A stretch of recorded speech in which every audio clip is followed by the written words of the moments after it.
है, क्योंकि मैंने जितने लोगों को देखा है, अधिक बहुत लोगों को देखा है, उसमें अकेले वो ऐसे व्यक्ति हैं जो सत्य के लिए और धर्म के लिए अपनी सुख, सुविधा, सम्मान सब कुछ छोड़ने के लिए तैयार हैं। उन्होंने छोड़ा, ऐसा नहीं है कि उन्होंने नहीं छोड़ा। मैं आपको कुछ छोटे-छोटे उदाहरण गिनाता हूं और ये उदाहरण प्रत्येक आर्य के लिए बड़े काम के हैं, प्रेरणा देने वाले हैं, हमारे अंदर उत्साह का संचार करने वाले हैं कि कैसे आर्य समाज का काम होता है, कैसे हम ऋषि दयानंद सरस्वती जी के विचारों को आगे बढ़ा सकते हैं। ये बात उन दिनों की है जिस समय डॉक्टर धर्मवीर जी की नौकरी चली गई थी।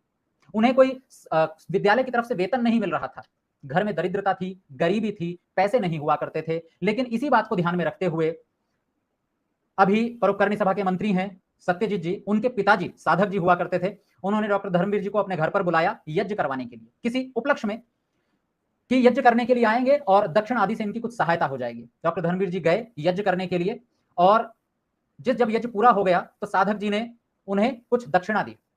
आपको आश्चर्य होगा, डॉक्टर धर्मवीर जी ने वो दक्षिणा अपने पास नहीं रखी, बल्कि जो पैसे दिए थे उसमें थोड़े और पैसे जोड़ करके और वहीं के वहीं परोपकारी पत्रिका की रसीद काटकर उनको दे दी।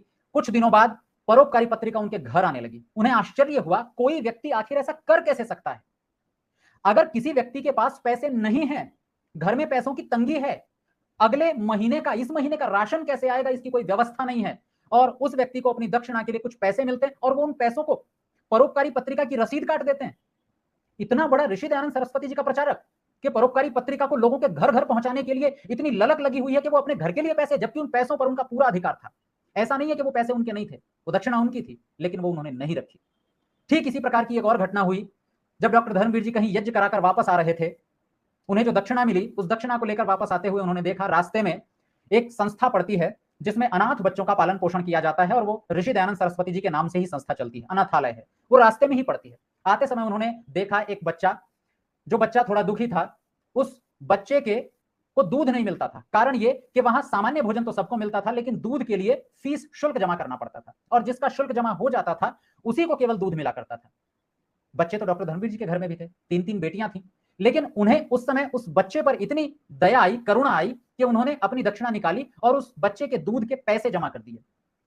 यही बात आकर के जब घर में पता चली तो बड़ा आश्चर्य हुआ, ये व्यक्ति है या महात्मा है, ये कोई पागल तो नहीं है, अपने घर के बच्चों को छोड़कर दूसरे के, जिस बच्चे से शायद उनका कोई संबंध नहीं है, उस पर उन्हें उतनी करुणा आई कि पूरी की पूरी दक्षिणा दे दी। बस यही, इसीलिए डॉक्टर धर्मवीर जी मेरे मस्तिष्क में बसे हुए हैं, उनकी घटनाएं मुझे लगातार प्रेरित करती रहती हैं।